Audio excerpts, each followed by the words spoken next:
When I moved my family out to the West Coast in Oregon to be the production manager at the St. Helens ceiling tile plant, I decided I wanted to find ways to give back to the community. Now, I always had interest in helping at the United Way.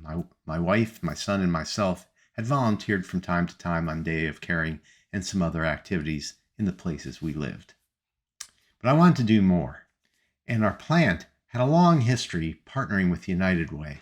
In fact, our plant manager had been chairman of the board of directors for the United Way of Columbia County.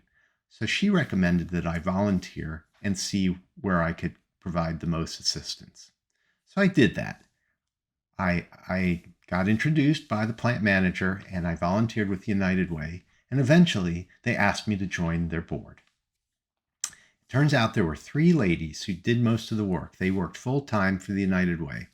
And it was amazing to watch the amount of work they were able to accomplish for the community with actually very, very little funding. They worked out of an old school building with donated supplies and donated space.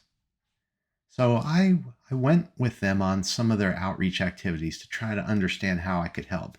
Now, I really don't have a lot of experience as a home health care worker or helping people get finances or assisting with housing. So I figured what I needed to do was help get the board aligned around the best ways to help the community. So we were about to have an annual planning session, and I asked the ladies, would they mind if I facilitated and created the agenda for that meeting in order to help us understand what we could fund out of the many requests we were receiving. The thing about all those requests was, on the surface, every single request for funding had merit. The issue was that we had at least double the requests than we had funding. So we knew we were going to have to make tough decisions. So I decided to help the team by not only keeping us focused on the agenda, but also helping us prioritize where would be the best use of our funds to help the most in the community and align with our principles. So I used an approach called multi-voting.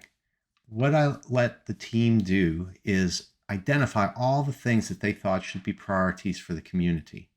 Then we put all of those items up in front of us, and I used an approach called multi-voting, where you pick your top three and make a mark on the ones that you felt were most important.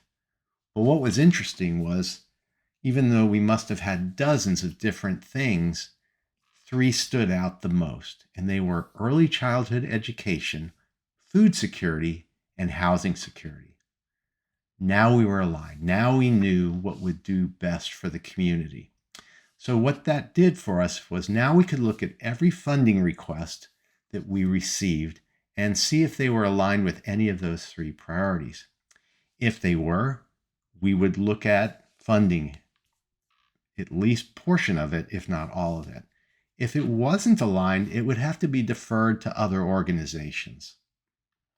What was nice was we knew what we were funding and why we were funding, and we could explain our logic when we had to, say, have tough discussions with people that wanted funding. In the end, priorities were well aligned with the community. We were able to put more effort into those three key areas, help the community more, and it made making tough decisions easier. I hope this story provided you with some inspiration to revisit your own processes. I have a lot more I'd like to share. Head over to pi-partners.com to learn how I can help. And check back from time to time for more Kaizen stories.